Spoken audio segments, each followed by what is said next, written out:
Hey, welcome to the Pharmacy Residency and Money podcast, a member of the Pharmacy Podcast Network. I'm Tony Guerra, pharmacist and publisher, bringing you help succeeding in your career, health, and wealth before, during, and after residency. You can sign up for the email list at pharmacyresidencypodcast.com to get your free LOI template or get editing help working one-on-one with me at residency.teachable.com. Hey, welcome to the Pharmacy Residency Podcast, member of the Pharmacy Podcast Network. I wanted to talk about the 5 mistakes that people make when they're going to mid-year. And the first is going to mid-year when you really probably don't need to. So that's not actually one of my 5.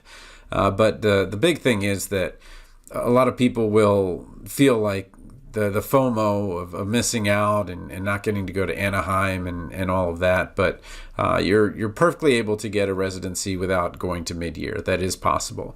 But it just gives you a true sense of what you're competing against, the madness of what you're competing against. And I think that because it's really the match where you're trying to get to know people, I think so much is face-to-face that you really get a sense for what a residency is like and kind of the personality. So I'm going to go through my 5 first, and then I'll go through them individually.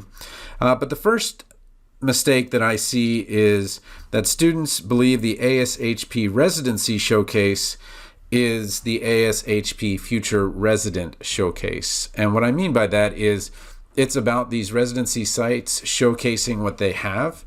It's not where they're going to intake information and in some way you're going to gain an advantage over other practitioners. Second, it's missing the resident poster presentations, and I'll show you where that is. But if you really want to get to know the residents, and if this is really about people, well, the best time to actually meet the residents is when they're at their poster and have nothing else going on, literally nothing else going on. It's not uncommon for residents to talk to each other throughout the time, and they got their hour that they're there, and they just kind of talk to each other, and very few people come up. And I find that this is really the best way to get to know if a site is going to work for you, but then it's also a nice way to actually get to know the people and for them to get to know you. The third is applying for prestige and not for the people that are there. You'll learn this as you go through your work life if you haven't already, but the person that is immediately above you is the most important person in terms of your job satisfaction with the people there. So I get that you're trying to meet the RPD to make a good impression, but what you really want to find out is what the RPD is like, and that will make or break many, many residencies. Number 4 is writing a generic letter of intent or a generic cover letter. And I say this because if you take the time to do the introspection that comes in doing a letter of intent that really speaks to what you're trying to do, maybe it's cancer in some family member and you want to be an oncologist, or maybe it's something to do with cardiology because you've had that in your family. Those are the types of things that take time to get to. And there's not a ton of introspection when you use a chat GPT or just template a letter of intent and just make it this checkbox. Rather, you want to make sure that in some way or another, you have made clear what you want. Because it's so easy to tell the difference between somebody who knows why they're at a certain residency site and why others are not. And then the last thing is the bad interview, where you either are in PPS or something like that, where you're doing an interview or you aren't properly prepared for the interview. And a lot of what you can do at ASHP is do a good job of preparing for the interview. But really, the interview has 3 parts. It's meeting people and seeing if you're a good fit, and doing the cases, if there's some kind of assessment to see your clinical judgment and ability. And then there's that presentation where you are actually presenting and doing those things. I do have that help at residency.teachable.com if you want help with the interview process in terms of your presentation. I do a little bit of help there. But let me go through these 5, and then at the end we can talk about that stuff. So the first thing is, it's the ASHP Residency Showcase. The showcase, the residency sites each pay ASHP to get a certain amount of real estate.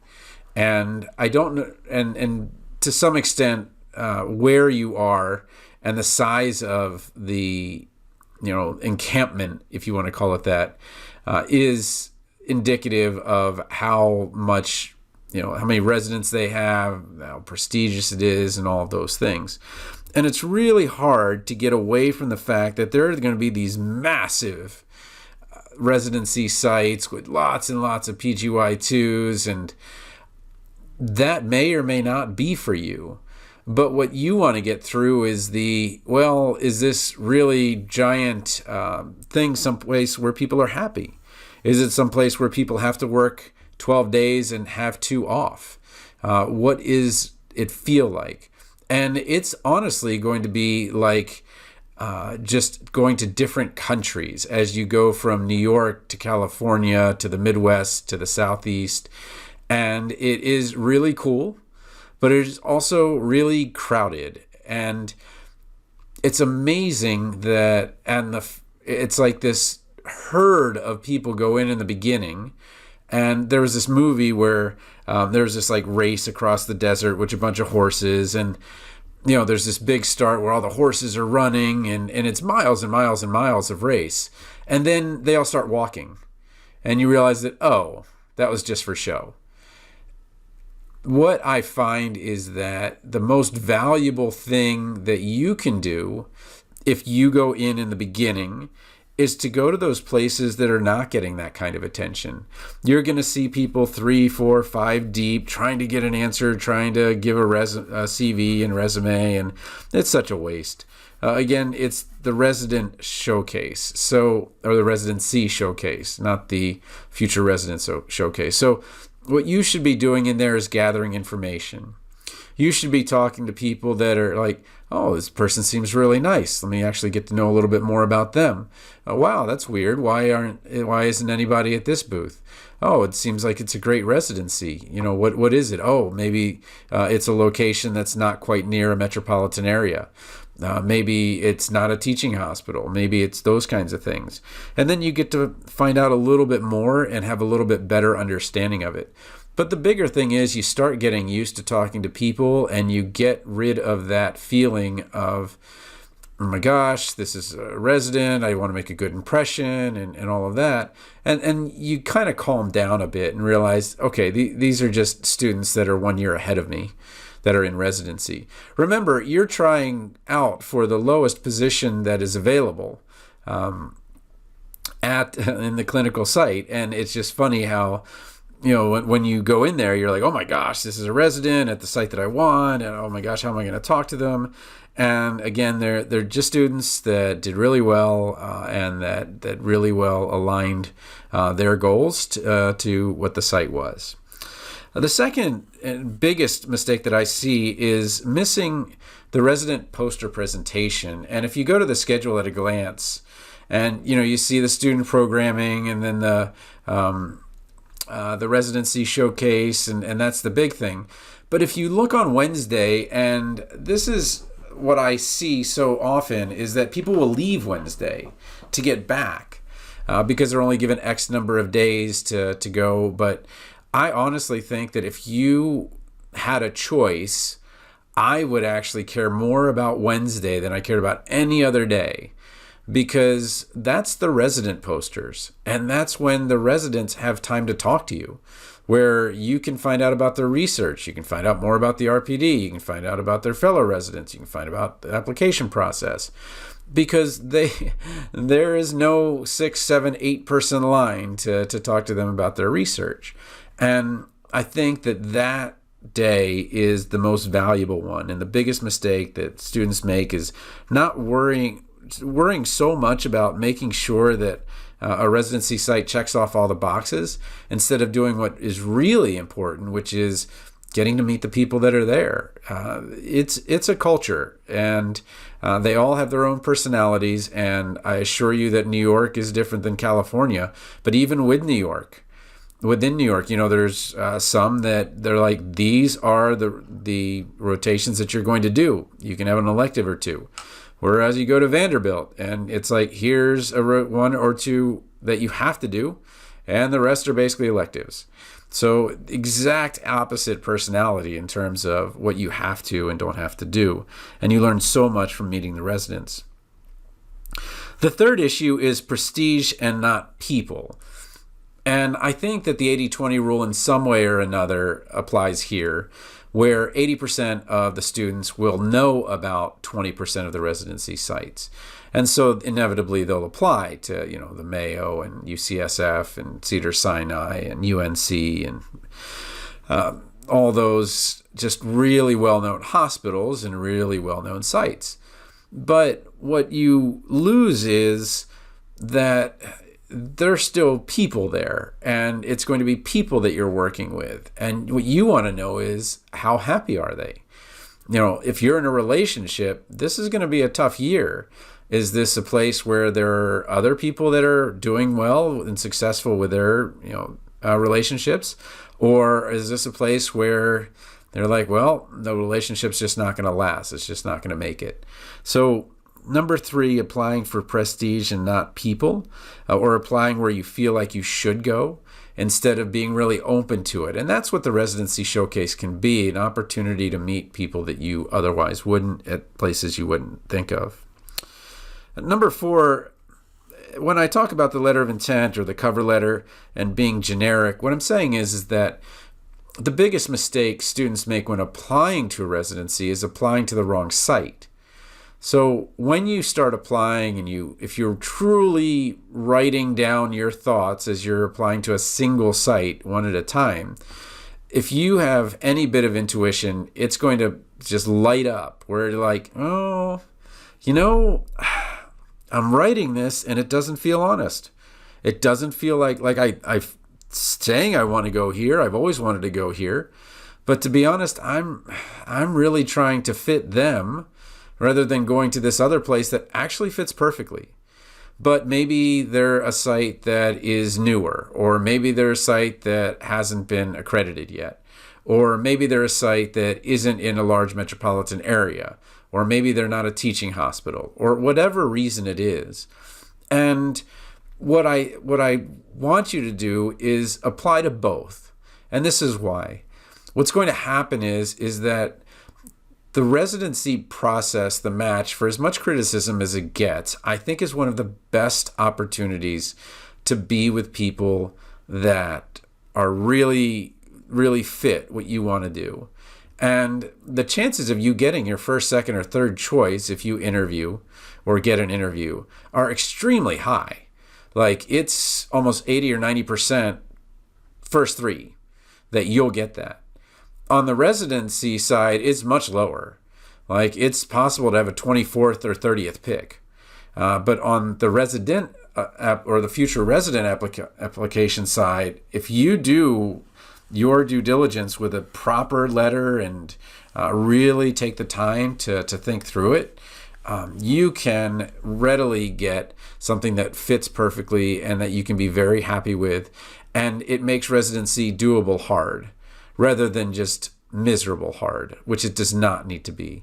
Generally, miserable hard is where somebody wrote things and they don't really fit, and they tried to fit and they got in anyway, and then they realized that they weren't honest to themselves and they ended up at a site. They'll still graduate, they'll still get PGY2 or a job if they want it, but they will suffer unnecessarily because they weren't honest with themselves. And then the last one is the bad interview. What you really want to try to do if you're going to go to this ASHP thing is get good at talking to people. And the nice thing is there's a lot of sites that you will never see that person ever again. And you might say something dumb, you're like, oh, well, that I could have said that better. And it really is like, how do I have these conversations in such a way that I want them to get to know me? But the fact of the matter is that most people want to talk about themselves. So it's your questions that make it so that that interview goes well. And for those of you that are introverts, which is about 60 or 70% of the pharmacy world, the biggest thing is getting out of your own head. And the way to do that is to take genuine interest in other people. If you're just sitting there judging, assessing, all you're going to do is be in your own head the whole time, freaking out because like, what are they thinking about me? What did they think of that last answer? Oh, did I answer what they wanted? Oh my gosh, what am I going to do for the next question? Instead, get really interested in the other people, whether it's a multi-person interview or just get really interested in what a person is saying. And the more you do that, the more likable you are. That sounds really strange, that the best way to get them to care about you is to care about them. But just think about that.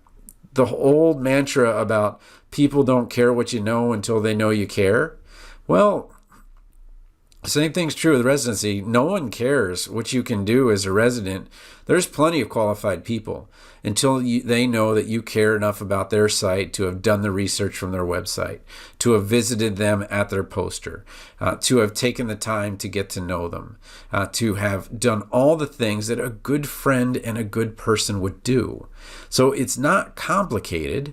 It's more just being directional in terms of making sure that, as you are moving toward an interview, that you have met and started to build relationships with some of the people there, so you'll have a friendly face and an advocate, most importantly. Somebody needs to fight for you. Second, you want to have, we have the list of cases from TLDR Pharmacy. I put a bunch of links to their site where it's the most common 10 or 15 cases and pathophysiologic conditions that they're going to ask you about in the residency interview, and then making sure that your presentation is top notch.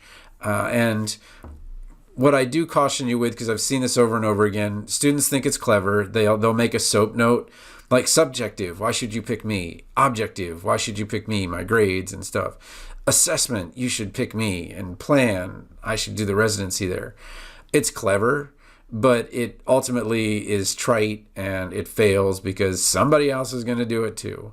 And like, oh, here we go. Here's the SOAP note presentation.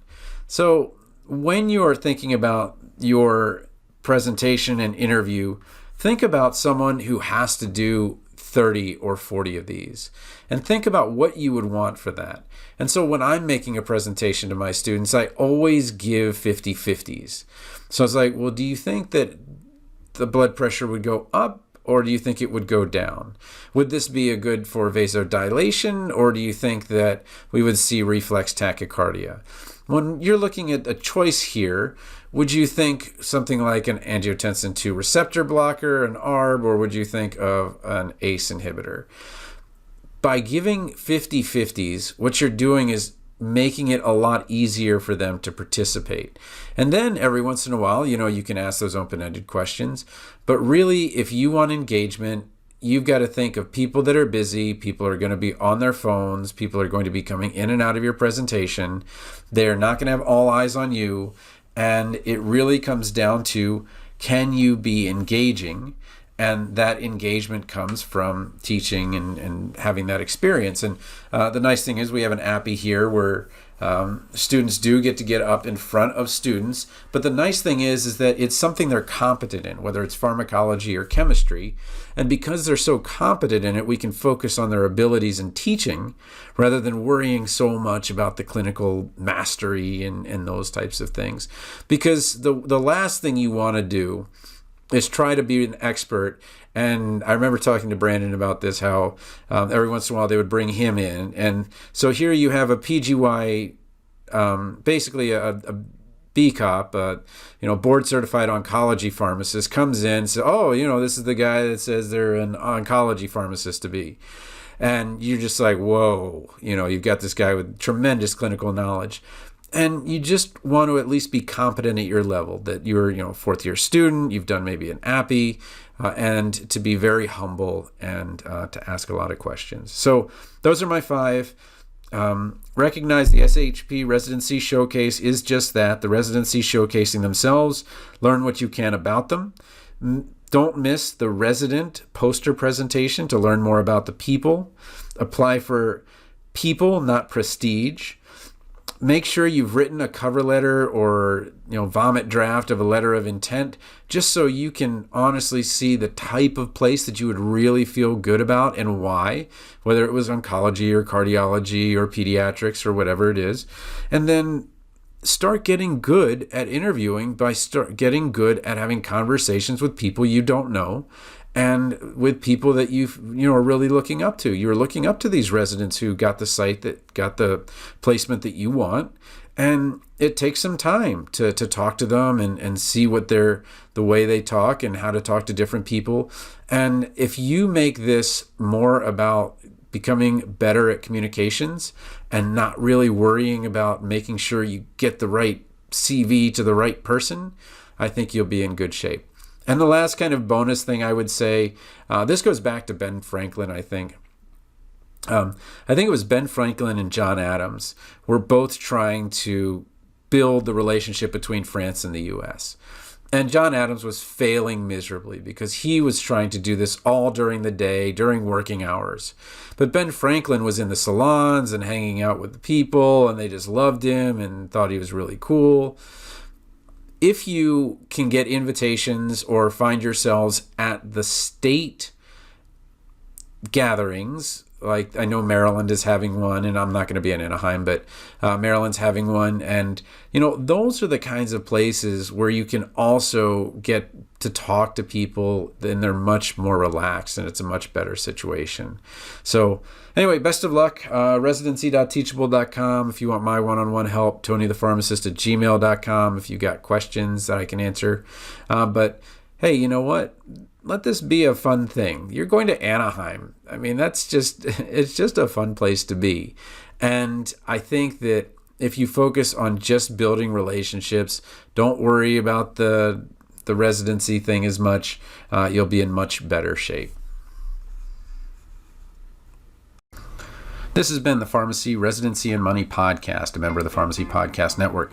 You might want to check out our available residency audiobooks at pharmacyresidencypodcast.com/books, or you can get your first book free if you've never been on Audible before.